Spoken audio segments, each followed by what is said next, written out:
honestly, like that's part of the reason that as I was watching this game, like I think sometimes like every game is its sort of own story, and we sort of tell ourselves these things of like, oh, New York needs game one.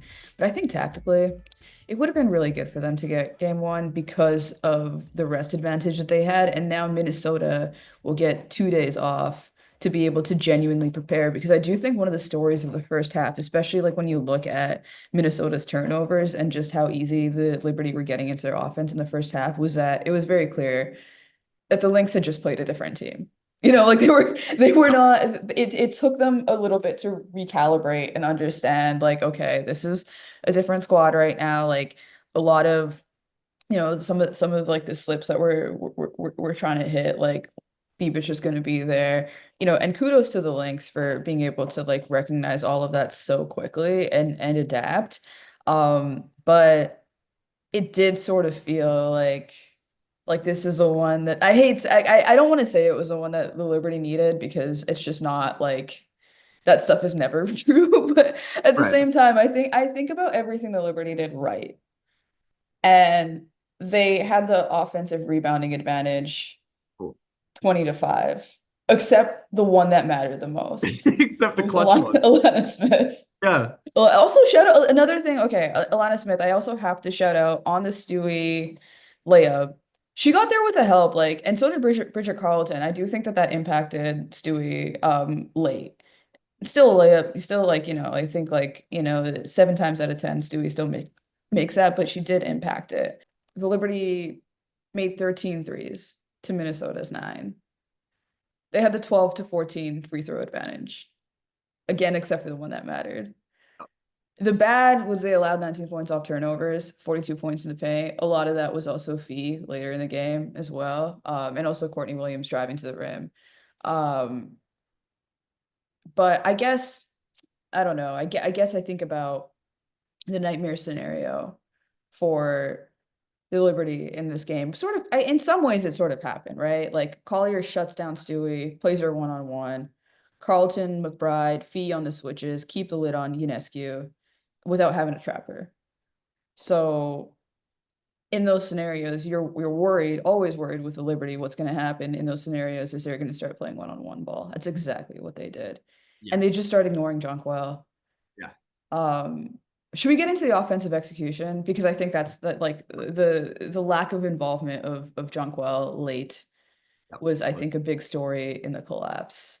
Time. It's time to get into it. It's time. Let's get into it. Let's get into it. Where do you want to start with that?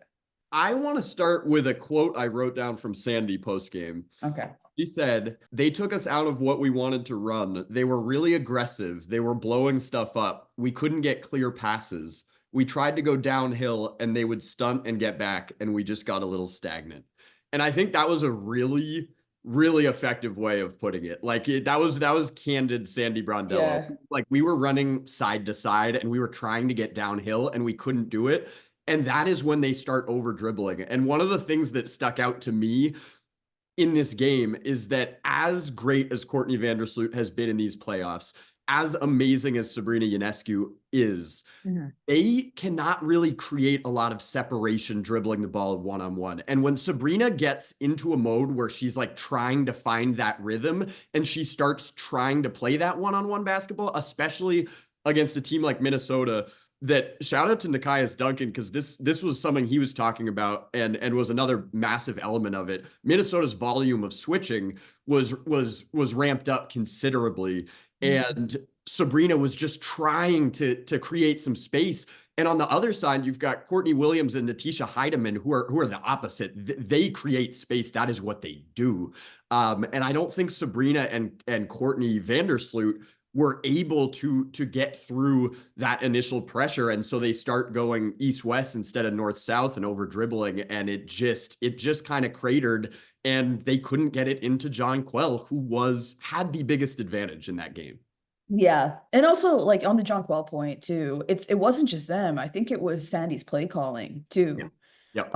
The last 5 seconds of the game, which over just in general, the last 5.5 of regulation were just a novel. What Just a novel. But John Quell Jones is the inbounder with 5.5 seconds left.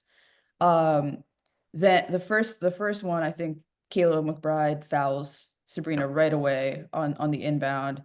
The foul is on the floor. They run the exact same play again. Minnesota's not even guarding the inbounder. They're just guarding the court. Um, and they try to get it into Stewie. Fee knocks it out of bounds. Fee clearly knocks it out of bounds. Clearly. Sandy does not challenge, and she has two challenges. I think Liberty Twitter has a lot of problems with Sandy not challenging. I actually think she made some pretty good challenges throughout the course of the postseason. But I guess this is lore. Yeah, this is So more. I think this might be an example of like the media that, like, obviously I'm saying this tongue in cheek, but like it has been a kind of a running story the last few days of like, oh, Sandy, you're really killing it with the challenges recently. Mhm. This was just bound to happen.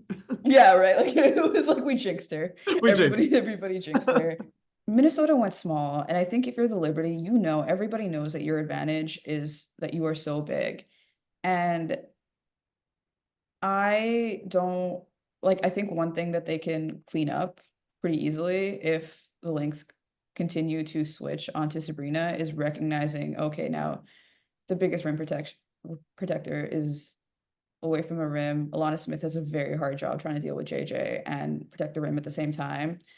Let's get some of that just rushing into the post like we did against the Aces going, because Natisha Heidemann should not be able to be on the floor against the Liberty for how many minutes was it? 13 minutes. 13 For minutes. 13 minutes, and a lot of it in crunch time, Yeah. and not be taken advantage of every single time down the floor. Like that cannot happen again. No, 100%. Not just that. I mean, and plus minus is a noisy stat. We all know it. A game high plus 10 for Natisha Heidemann in 13 minutes. Because on the other end, okay, I'm going at Courtney Vandersloot. Again, when Mhm. they were down by a considerable amount, they just needed a bucket. They needed someone to create, and Natisha was game for that. But I think it's so true. The size advantage is so huge for New York. And this has been a frustration of fans and media members who just don't quite understand why New York continues to do the same thing over and over. I think if they get deterred out of an initial action, then it just kind of all falls apart sometimes. And Minnesota was doing such a good job of bringing that weak side help along the baseline in the post. And if that was successful in deterring them from entering to JJ or from JJ getting a shot up, then they're not going right into the next action.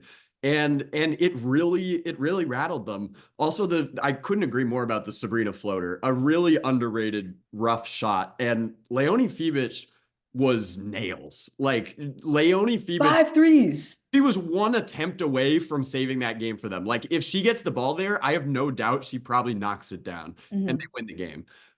So again, it just speaks to the way in which Minnesota was blowing up that initial action with all the switching, with all the stunting and the helping. And New York just tried to force it. Sabrina's trying to force it, trying to be the hero. And I get Mhm. that impulse because she's capable. But it can't happen. Just can't happen. And at the very least, if it's a Phoebus street, you kill a little bit more clock, and hopefully Sabrina, because Sabrina fell on that play too. That's a big reason they're on transition. Like at least Sabrina can maybe be back in transition. That's something that you have to watch against the Lynx. Like they're such a good transition team. If your attacker, from the point of attack is going to be a point guard, then you have to make sure you have enough floor balance in transition. That like either it's Sabrina watching that, maybe like not being so aggressive at the end of the clock, trying to get down to the rim, or making sure that you have somebody else just slide up and be that person. And they Yep. were honestly doing a really good job of that in the first half of the game, but it fell They apart were. in the second. They were. That's what I was just gonna say. They were winning both the offensive glass and the transition battle in the first half, and that's obviously you can't have that. You need one of the two to win the game, and for them to rectify that and get out in transition, really just swung things entirely. Yeah, and to me, like part of that is the salute minutes, and I don't want to Courtney Vandersloot had a really good first half. She had 4 assists in the first half. She was awesome. Like we were talking, like we love her in this role where she's coming off the bench. She's basically special teams. She gets to exert all of this energy, doesn't have to play time starter minutes at her age. It had a transition swipe on Nafisa at one point in the first half where you're just she's just gonna have one of these every game where she just turns back the clock in transition.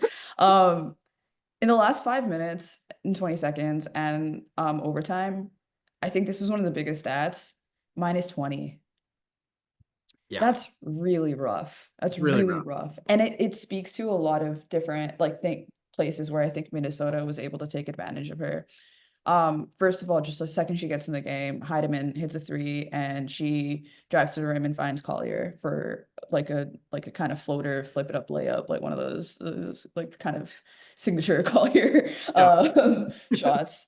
And it's like, Minnesota's small, but so are the Liberty kind of in that moment. And like why are the Lynx able to punish? Why are the Lynx being more intentional with their size, even while going small?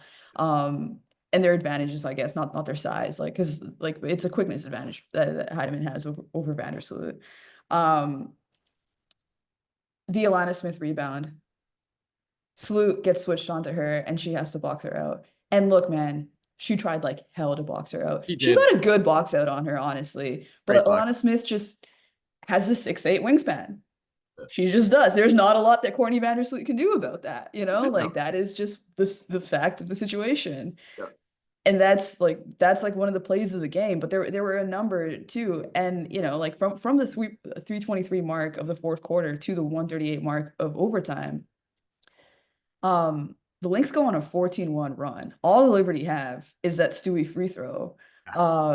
And the moment they score in overtime is a possession after Sloot leaves the game. Yeah. Like it was just, I don't know. Like I think it's like a tough rotational thing sometimes, especially when somebody has such a good first half. She's obviously like she's so much experience. She's so reliable. You do want some playmaking, especially with Ionescu having the game that she's having.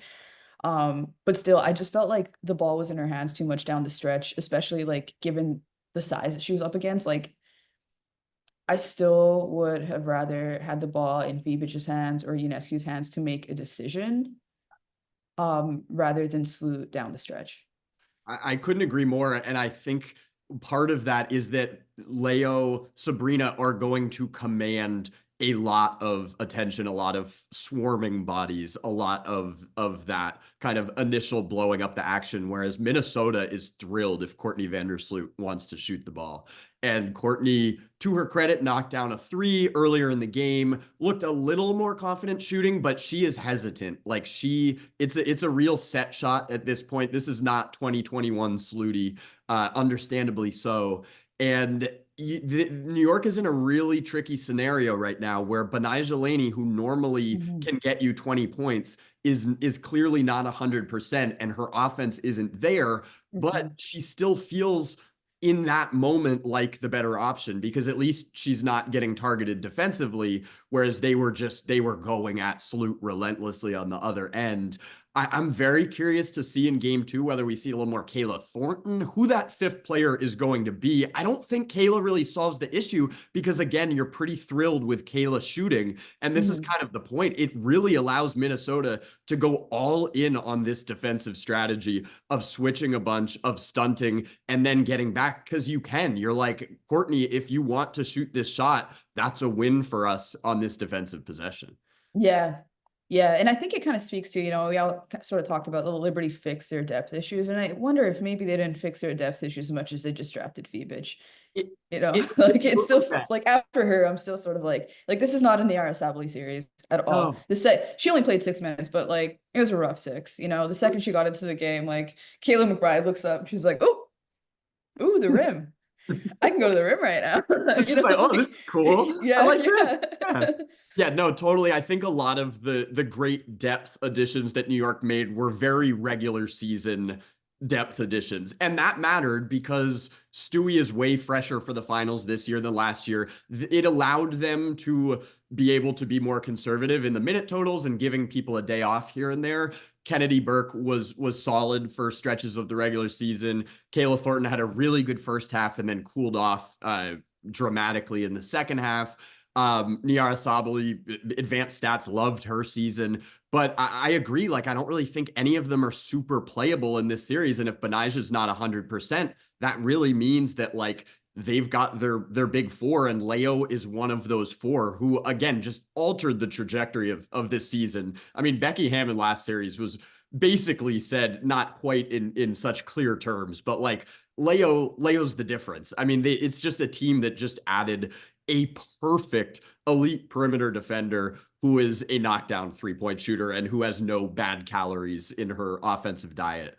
And Mhm. I think that we've all highlighted that quite a bit throughout the course of the season. We understand Leo's impact, but I think it's such an important point that we have complimented the depth of New York this season and how much better it's been, because last year Marine Johannes not at all really playable in the finals, Stephanie Dolson not at all playable in the finals, and lo and behold, here we are again, where it's just like, what's the five? Because Mhm. Sandy was late. Sandy was late pulling Sloot. She Mhm. waited too long, and again, I get it, but she was too late. And I don't really know if they feel confident in their closing five. And conversely, Minnesota could not be more confident in their five. Mhm. They know exactly what it is. Yeah, but they also, I mean, like play the right notes at the night at the right time too, like getting Heidemann in, going Mhm. small. And like even like the like recognizing that like it's not a Maisha Hines Allen night Right. tonight. Yeah. Like things like We are just not playing Connecticut anymore. yeah, right, exactly. Like this is not like I will say it was like, like there was like one moment where I was like, oh, she's the only player that has like any shot of like making JJ feel anything at all. Right. But it just wasn't her night. It was good recognition that like we gotta go in a different direction. And ultimately New York just didn't punish that enough. Which, I think I'm curious what you think of, game two prognostications. Like right now, look, man, like this is do or die for New York. They have to get one on their home court. Anybody would have to get one on their home court, but it also just feels like there is so much historical weight following them now. Like the risk of being 0-6 in the WNBA finals, already now being 0-6 in game one when it looked like victory was in their hands. Everything that happened last year in the finals, the way that they bounce back from that, the way that they have this sort of like self-recognition of before you win, you have to lose. And I do think that's true, but I think I don't know what they tell themselves if they lose again, because they are the most talented team in the WNBA. The Yep. only problem is they don't always play like it.